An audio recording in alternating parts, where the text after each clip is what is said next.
JayTV on top in red, QMills down in the bottom, blue. No Lava Hound, which means maybe no balloon either. Yeah, the only other way you really ever see balloon used is behind a giant, and then they have like a lumberjack or rage following it up, and you can kind of get something going there. Just a sudden balloon. But you would wait until the 1 minute mark, until sudden death to pull that out.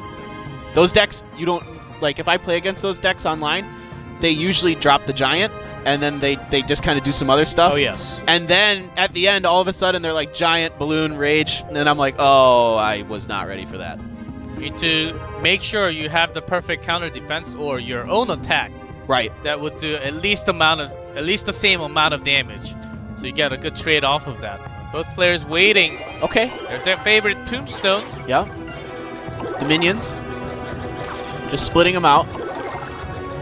Zaps him. Okay.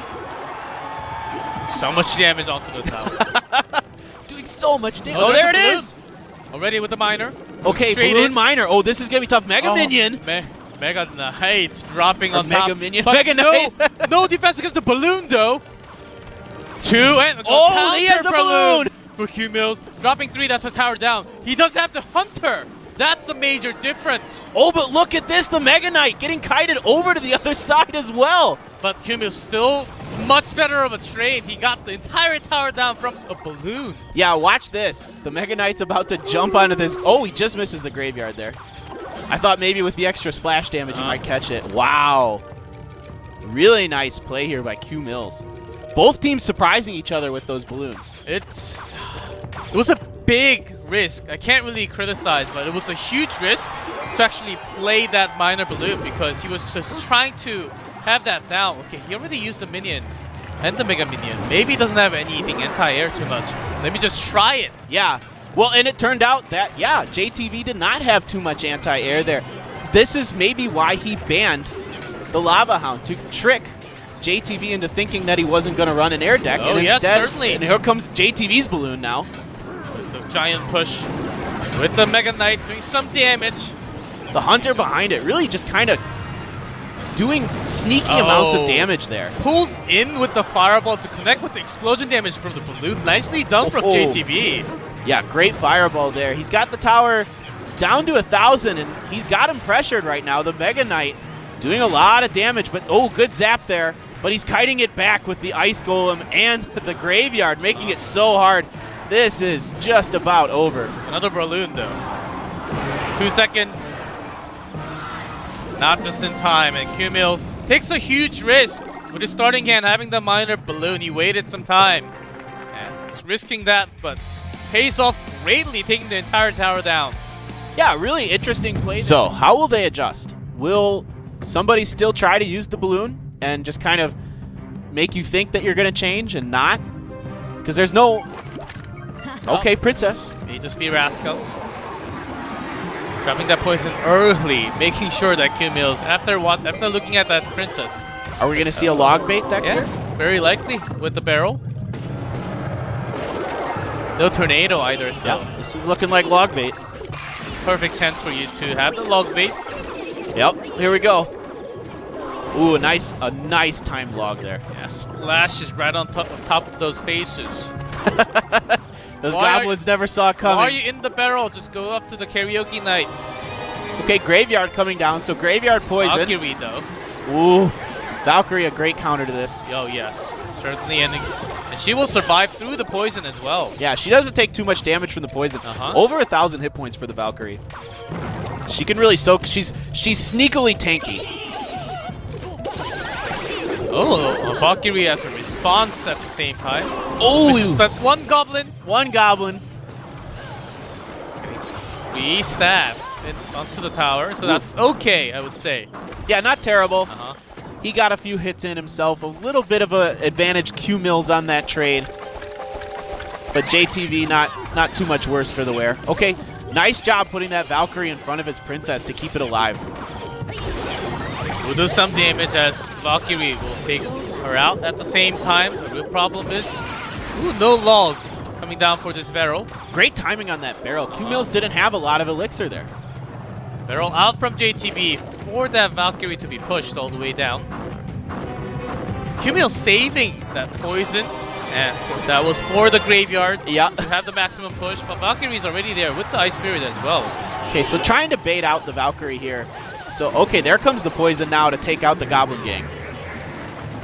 Valkyrie will survive, still pretty healthy. Mega Minion hits like a truck, though, so Valkyrie's not going to get too far. Oh, Even Rocket. the Rocket.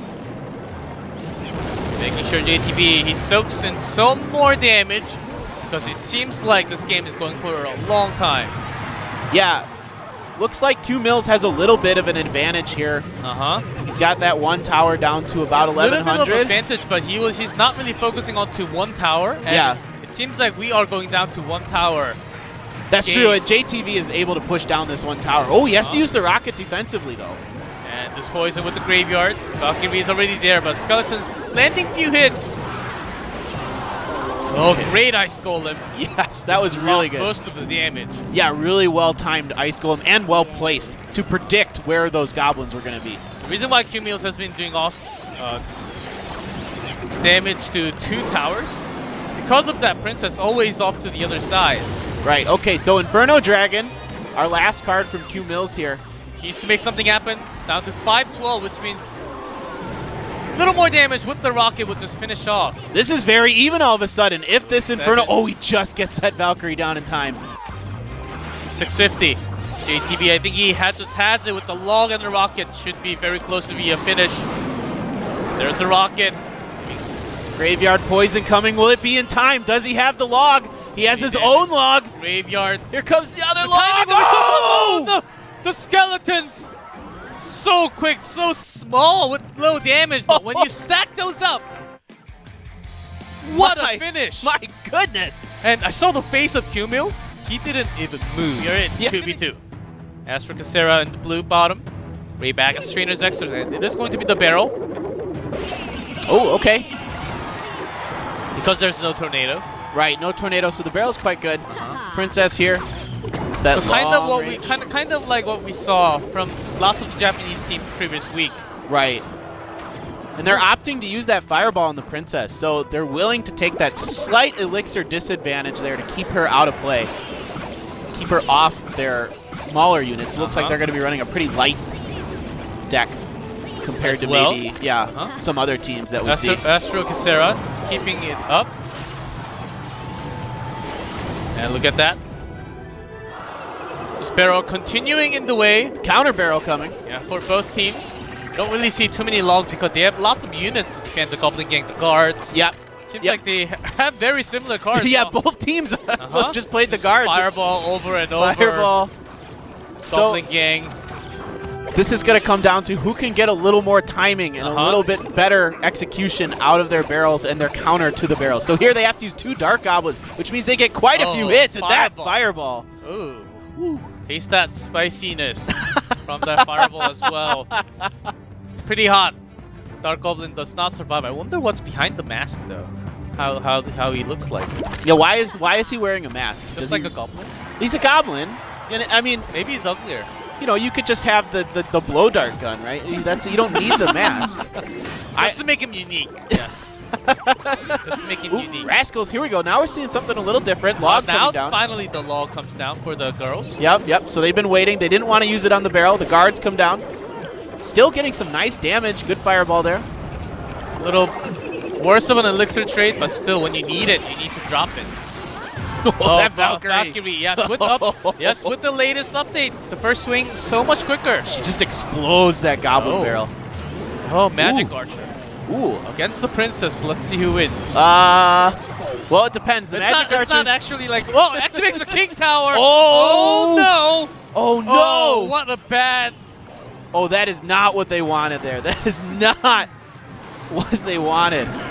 Oh, and the Rocket coming down now. See, I've told you sometimes the Magic Archer activates the King Tower in an accident, and this is what we see. Double the barrel, doing massive damage to the tower, 632. Oh my god. And the charge from the Prince, getting to 14. Oh, this could be just done with any spell. They had the log as well. They might have this. I don't know. Even with activating the King Tower, I mean, their defense, their offense was good enough. They had the Fireball as well. They got a Rocket. Want to finish it. Style points. for Chaos Theory. No, it's One. it. Zap. And that's going to be it. I was waiting for some fireball, you know, some heavy... So the rocket or something. some style points to finish off. Yeah. But that activated game number 2. Let's see, even with the timeout. Can OGN Entus take those numbers back? Put some numbers on their set number 2 as they're down 0. Yeah, this will be really interesting to see what their differences are. They're both just sitting here right now. We might go down to the sudden death mark before either team decides to play their cards. That doesn't really happen for 2v2. No. But this may be like the first time. And suddenly you have a massive push of 20 elixirs plus this bridge spam.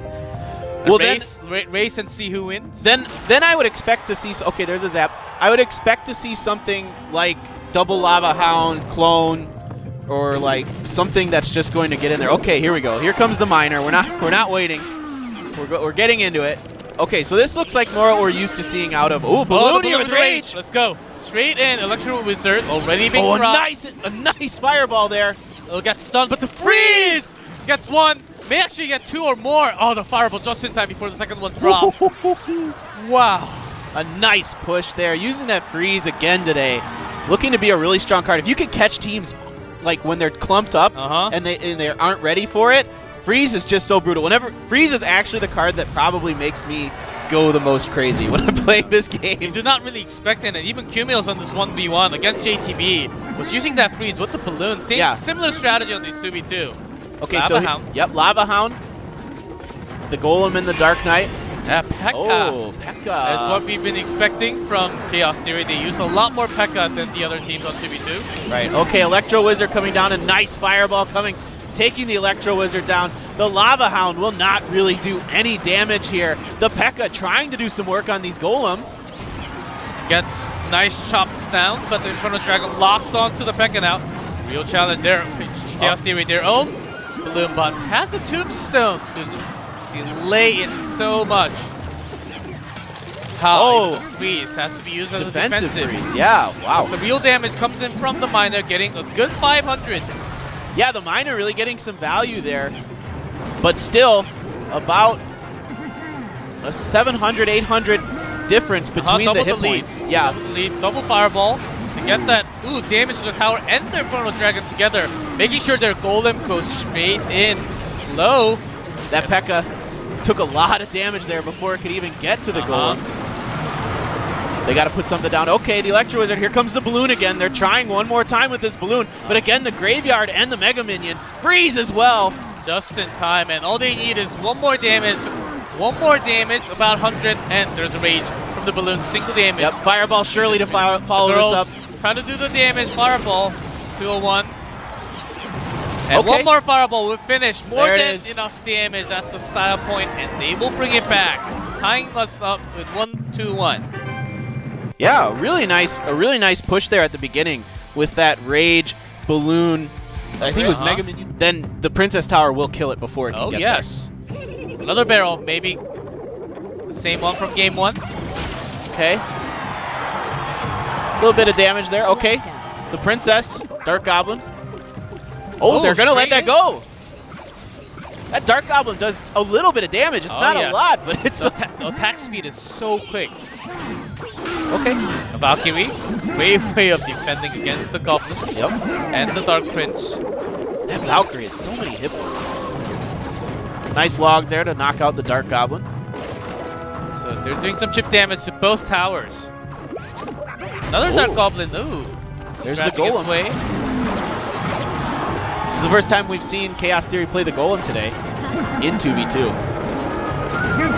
Making sure they build up correctly. The Inferno Dragon is ready. Do they have an Electro Wizard here to counter this? Oh, 2.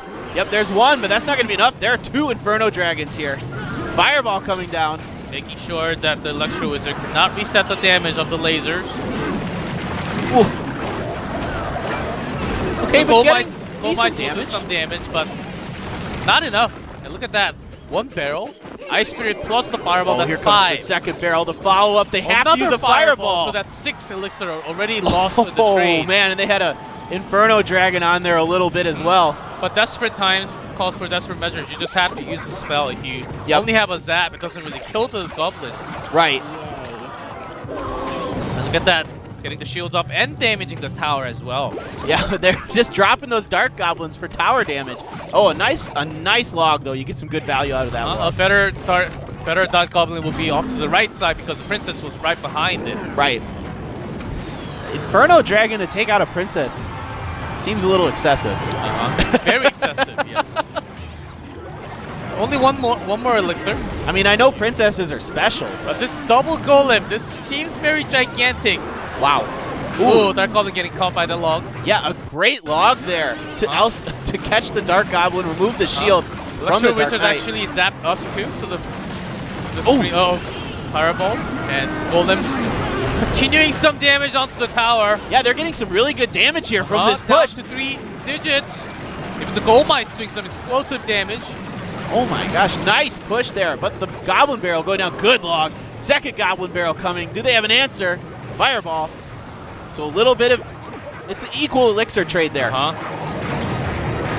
this Down is to close. 5-12 though.